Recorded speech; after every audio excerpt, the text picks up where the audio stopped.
Les iPhone 15 seront présentés dans 6 mois et c'est donc le moment rêvé pour revenir sur les dernières rumeurs en date, mais aussi pour vous partager ma liste de souhaits. Tous les ans, c'est pareil, alors que l'été se retire, tous les regards se tournent vers Cupertino.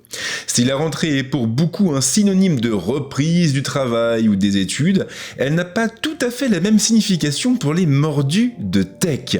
Pour nous, elle est surtout synonyme de nouvel iPhone. Et à moins d'un revirement de dernière minute, l'iPhone 15 sera donc présenté en septembre et sans doute autour du 12 ou du 15 septembre. Mais les rumeurs, elles, ont commencé dès la fin de l'année dernière. À un point tel que nous avons désormais une vision d'ensemble de ce que devraient proposer les prochains iPhones.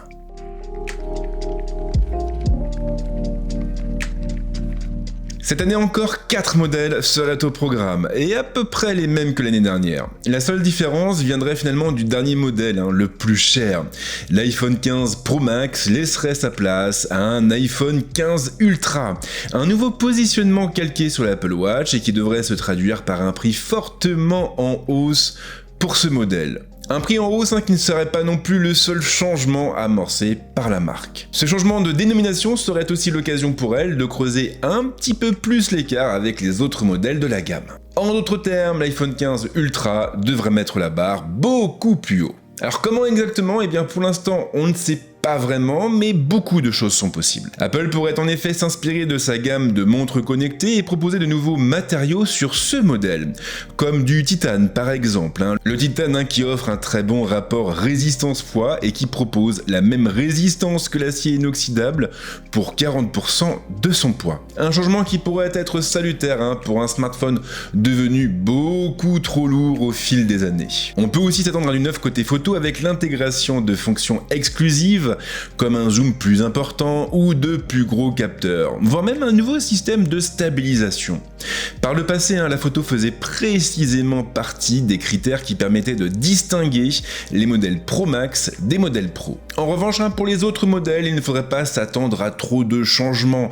L'iPhone 15 et l'iPhone 15 Plus proposeraient exactement la même chose avec une simple différence de diagonale entre les deux modèles, et la version Pro, pour sa part, aurait le droit aux 120 Hz et à une focale supplémentaire.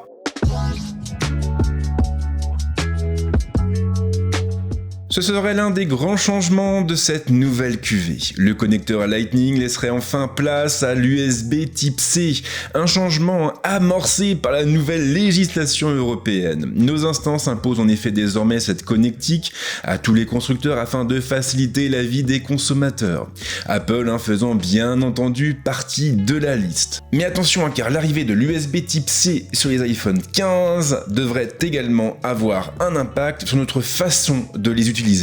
Grâce à ce changement, les iPhone 15 seraient en effet en mesure d'offrir des débits équivalents à de l'USB 3.2 ou même à du Thunderbolt 3, soit des débits compris en théorie entre 20 et 40 gigabits par seconde. Alors tout le monde n'en aura pas forcément l'utilité, c'est vrai, mais cela veut dire que les transferts filaires seront beaucoup plus courts.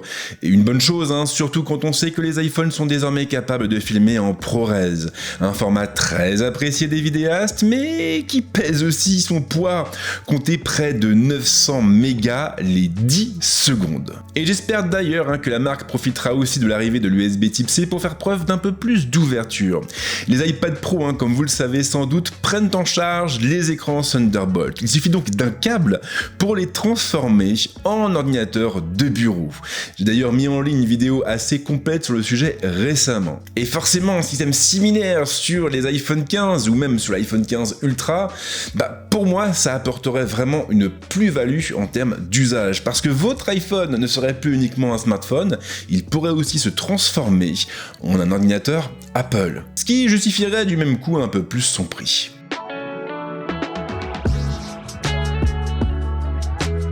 C'était l'un des principaux reproches adressés à la génération actuelle. Dynamic Island est aujourd'hui réservé au modèle Pro. Mais visiblement, ce ne sera plus le cas sur la prochaine génération. L'encoche devrait quitter les iPhone 15 et iPhone 15 Plus pour céder sa place au fameux double poinçon introduit l'année dernière sur les iPhone 14 Pro. Et elle serait bien entendu exploitée de la même manière avec des widgets qui viendraient se loger autour en fonction de l'application lancée et des tâches bien sûr dictées par l'utilisateur. Alors maintenant je pense quand même que Dynamic Island va être amené à évoluer au fil de ces prochaines semaines, au fil de ces prochains mois. On le sait, mais les iPhone 15 arriveront sur le marché vraisemblablement au mois de septembre. Sauf qu'iOS 17 pour sa part va être présenté dès le 5 juin prochain à l'occasion du keynote d'ouverture de la WWDC 2023. Et bien sûr, qui dit nouvelle version, dit aussi nouvelle fonction. Et sachant que Dynamic Island va être étendu à l'intégralité de la gamme de smartphones d'Apple, on peut raisonnablement s'attendre à de nouvelles annonces à l'occasion de cet événement. Et j'ai d'ailleurs réalisé une petite vidéo sur le sujet, alors vous pouvez aller fouiller sur la chaîne pour en apprendre un peu plus sur la prochaine mise à jour majeure de la plateforme de l'iPhone. Alors après, en toute franchise, je vous avoue que j'ai pas vraiment beaucoup d'attente de ce côté. Et ce pour une raison assez simple, j'en ai parlé dans mon test longue durée de l'iPhone 14 Pro, mais Dynamic Island ne s'est pas vraiment imposé chez moi. Il ne s'est pas imposé dans mon quotidien. Alors je ne sais pas si ça vient de moi parce que j'utilise énormément l'assistant vocal d'Apple, mais le fait est qu'aujourd'hui, pour moi, Dynamic Island se résume principalement à couper ma musique ou changer de piste quand je suis en train de faire autre chose avec mon iPhone. Et je serais d'ailleurs très curieux d'avoir vos retours à ce sujet pour savoir si le problème vient de moi ou de la fonction.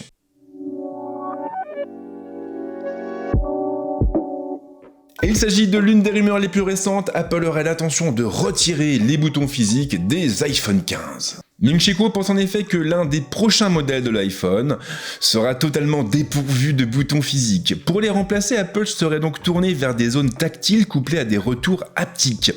Nous aurions donc toujours la sensation d'appuyer sur des éléments physiques, mais le châssis de cet iPhone ne comprendrait aucune découpe. Alors bien sûr, si Apple doit réellement réserver cette nouveauté à un seul modèle, on peut s'attendre à ce que ce soit l'iPhone 15 Ultra qui en profite, ce qui ferait un argument de vente supplémentaire pour le modèle le plus cher. Un changement qui est finalement assez radical mais qui devrait avoir un impact positif sur la durabilité des iPhones.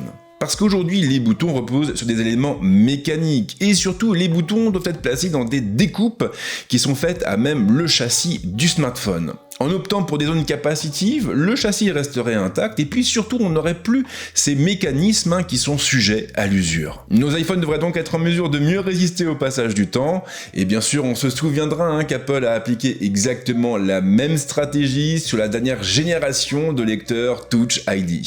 Des lecteurs qui étaient totalement dépourvus de pièces physiques et qui reposaient uniquement sur une zone capacitive couplée à des moteurs haptiques.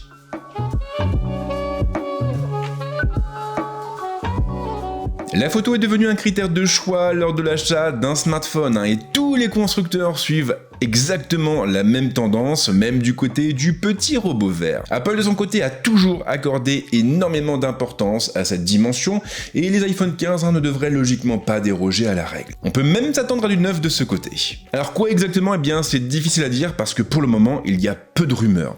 Maintenant, la plupart des sources habituelles s'accordent à dire que les iPhone 15 proposeront un meilleur zoom optique et qu'ils offriront en plus de meilleures performances en basse luminosité. Et certains s'attendent même à voir débarquer un zoom périscopique. Alors attention quand même parce que en matière de photo, le volet matériel compte autant que le volet logiciel. Sans un bon traitement d'image, nos smartphones ne vont pas très loin. Et en la matière, Apple n'a pas vraiment à rougir face à la concurrence. On l'avait d'ailleurs vu lorsque j'avais opposé l'iPhone 14 Pro au Pixel 7 Pro. Un Pixel 7 Pro qui, je le rappelle, propose justement un zoom périscopique offrant un zoom en 5 fois, un zoom optique et qui semblait donc partir avec une belle longueur d'avance. Et pourtant, au niveau des résultats, quand on a comparé les photos prises avec les deux appareils, on s'est rendu compte que l'iPhone 14 Pro ne s'en sortait pas si mal.